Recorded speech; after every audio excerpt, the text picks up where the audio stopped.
Et à l'occasion de la 12e édition des escales documentaires, une table ronde d'échanges enrichissants a été organisée par les experts du cinéma. On s'intéresse aujourd'hui au marché de la production et à la distribution des films documentaires. On retrouve Armel Baouli. Correct pour un documentaire et que la personne soit accompagnée. En discutant à bâton rompu, on a parfaitement pris conscience que le cinéma gabonais n'a presque pas de marché, puisque les quelques films produits ont du mal à être vendus.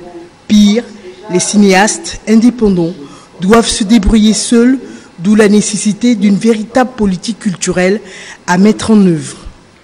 Il nous faut produire des œuvres. Au sujet de la production et du financement. Et là également, nous sommes aussi bien, la problématique se pose aussi bien au niveau du film documentaire que de la fiction. Il nous faut trouver le modèle économique qui est adapté à l'œuvre que nous voulons produire ou à notre situation en tant que créateur. Avoir une commande publique par un distributeur agréé, qu'est Gabon Télévision, et toute la production peut se faire autour de cette commande publique.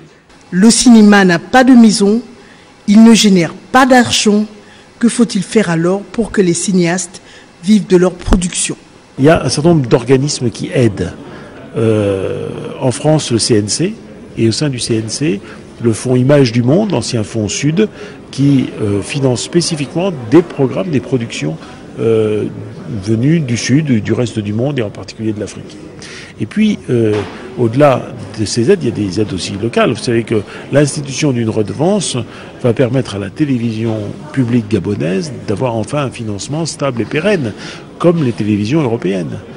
En attendant d'être secourus ou sauvés par les partenariats avec les médias, les cinéastes gabonais doivent se mobiliser pour la bataille de nos images